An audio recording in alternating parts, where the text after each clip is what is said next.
welcome to Pecan Corner. Today I'm going to can beef. This is a first for me. I haven't done this before, and we've been reading some good things about it and watching some good YouTube videos about it. So I have some nice chuck roast here that I've cut into large chunks, and I'm going to be putting it up into pint jars and pressure canning it. I'm going to I've taken off as much of the fat as I could so that it won't be fatty in there. But I want to leave it in fairly good sized chunks in case I want to do something other than make stew with it. I'm going to brown it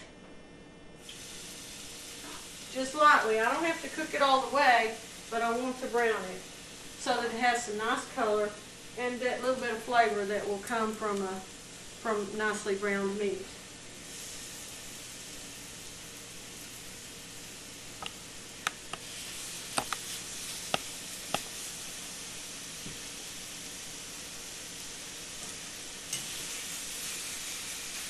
I've got my water heating for my pressure canner in my nice little electric kettle. I tell you what, that electric kettle has been a handy gadget. They use those in the UK constantly because they have so much tea and they drink a lot of instant coffee over there. But it's just great when you need to boil up a little water real quick. It boils it super fast, and it doesn't take burners away from my stove that I need to use for other things.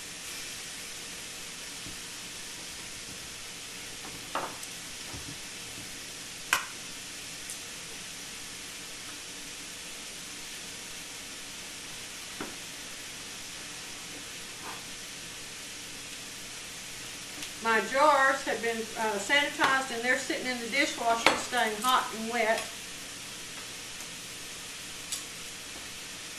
I'm not worried about cross-contamination handling my raw meat and my cooked meat with the same tongs because it's all going through the pressure canner.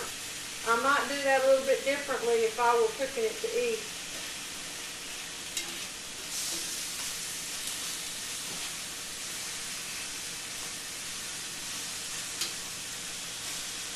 Now, that's starting to get some color on it, so I want to get out a jar. I've got a clean dish towel here. And pull out one of my jars.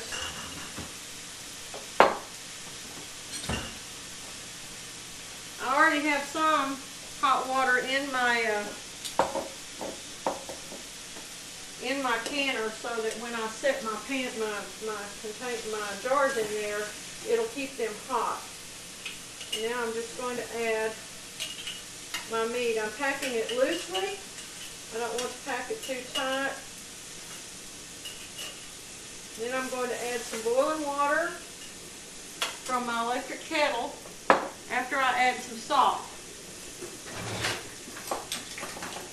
Now, Paul, was it a half a teaspoon of salt for a pint? Yes. Alright, I'm using kosher salt. You can also use canning salt. Iodized salt, you know, has little additives and stuff in it, so it's better to not do that. Okay, here's that. And now I can pour my boiling water over it.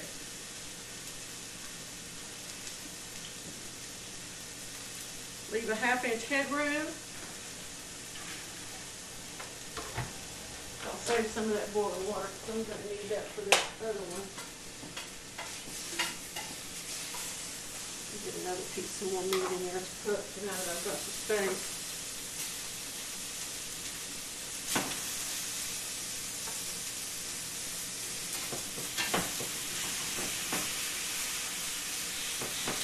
Okay. Now I'm going to get my lid. I know, I forgot to get out all my little gadgets. Sorry, sweetie. Alright. There's my lid. What?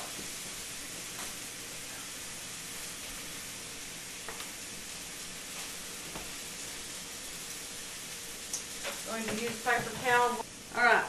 I've poured my boiling water over my meat, And see the bubbles coming up when I kind of mash down in there with this bamboo skewer. You can use anything that's not metal. Metal's not good because it might scratch that hot glass. Okay, now I'm going to put my lid on there.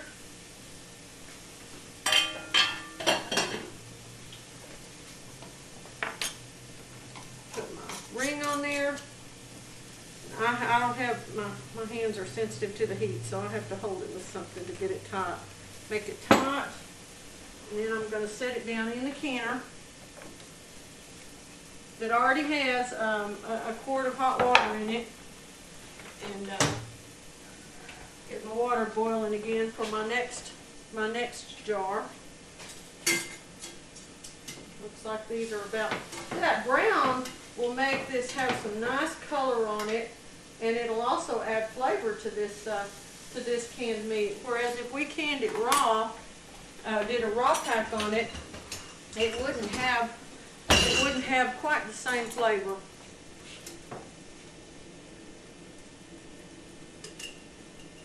There we go.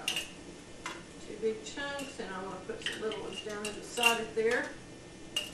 And my water's boiling again already. There we go. All right.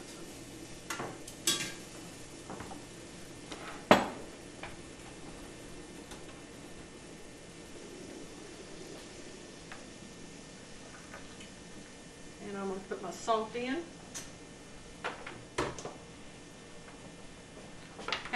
The salt's just for flavor. The salt's not going to help preserve this meat. It's these pressure canning that's going to preserve it. So the salt's just, we like salt in our food, and we like it better when it's cooked in there. A little bit scatterbrained today. I've had too many irons in the fire. Don't forget the wood thing. This is the first time I've done meat, and I have to be really careful, and Paul's having to direct me in some of these things, and I appreciate that, sweetheart, because I'm not remembering everything. And it's more important when canning meat or something like that to be really careful. This pressure canning is for non-acidic foods. The most of my life, the only canning I've ever done was I want to add some more water to that because it's sticking up a little bit. No, I don't want it sticking up over there we go. I want it to be completely covered in liquid. Most of my life, all I've canned are things that are safe to can, pickles and fruits and acidic foods. And so now that I'm doing these other things, I want to be certain that I always get it right. And I appreciate my honey making that easier. It helps when you got two heads to do anything with. And in a marriage, preferably, both of you are good at different things and can help each other with things. Alright, I'm going to continue filling my jars here and get them in my canner. And okay, I've got my last jar packed here. I had a couple of extra jars that I didn't need after all. I packed it pretty loosely in here, but there was still took fewer jars than I expected. Pour the rest of my boiling water in the pot there. Get the bubbles out.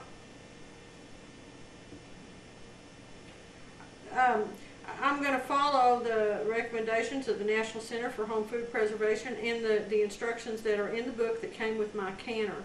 When you are doing these things, always look for yourself, and I'm a firm believer in looking at instructions that are written down or that are from official sources. There are lots of great websites out there with people with lots of good information, but you can verify it by double checking with official sources to be sure that you've got it right, especially with something like this. I probably wouldn't have had the courage to try canning meat, except that Paul was really excited by that idea, and the idea of being able to just open up a can of beef and some of our own home canned vegetables, and to make a stew or make some nice beef stroganoff real quickly from our own home canned beef if we didn't remember to throw anything out. So this is making my husband pretty happy that we're doing this little project here. He's over there smiling behind the camera. You can't see him. Beef stew in half an hour. So add a little bit more water to my canner, and then I'm gonna get it started. I've had the fire on under it. I need a little bit more. I need 3 quarts of hot water in this canner, and those are all boiling before last two little pints. So let's see, there's my V. Okay, my canner I'm using has a little V, and at our altitude I'll use 15 pounds of pressure. There might be people 20 miles away that only have to use 10 pounds. So always check your own altitude. You can go on the internet, and there's 2 or 3 different places that you can look. If you just search your zip code and altitude, and it'll tell you that. All right, let's look for canning meat here, and there we go. Pressure canning meat. When pressure canning above 1,000 feet, process at 15 pounds of pressure. Processing time is the same at all altitudes. And I'm going to do a hot pack, which is pre-cooked meat till rare by boiling, broiling, or frying. Pack the hot meat loosely in clean hot mason jars. Cover it with boiling broth, water, or tomato juice, and adjust the lids. And process pints for 75 minutes and quarts for 90 minutes. These are pints, so we're going to process for 75 minutes. Now, according to my canner, I have to wait until there's a steady stream of steam coming out of this little top thing here. Once there is, I'll set my timer and I'll let it steam for 10 minutes, and then I'll add my little weight on here and adjust the temperature again once it starts rocking slowly. And then that's when I'll start my timing, once I've got this weight on there. So we'll be back in a little while and let you know how it goes. Good morning. Well, I processed these for 75 minutes last night and let the pressure die down naturally after I turned the fire off. And now today I have 8 nice pints of beautiful beef. Hold it still, please. Thank you. 8 nice pints of beautiful beef. It's got good color. It looks rich and appetizing. I trimmed as much of the fat as possible off, but this is meat that my dad raised, and so it's nicely marbled even in the chuck roast, which is what I cut up to do this with. So there's a tiny bit of fat at the top. A pressure canner, as it's creating that pressure, it doesn't allow any water into the jar, but it will suck things out of it. And so I kind of had a mess in the pressure canner because some of the fats escaped, and so I had to clean that up today and take the rings off the jars and wash them real good, and then I washed them with vinegar. I've written the dates on here, and I'm fixing to go back and write beef on there because I might forget. I might can lots of meat. Who knows? Anyway, now I can open this and make a nice beef stroganoff at the drop of a hat, instead of thinking, oh, I have that lovely roast in there, but it'll take half a day to thaw before I can cook it. So I saved the bones from this and all of the fat trimmings, and I'm going to put them along with some marrow bones that I have, and I'm going to make some broth, some beef broth, and I'm going to can that, and then I'm going to separate the fat off and save the fat for use in some other things. So I'll be back for my next video with that. All right, thank you.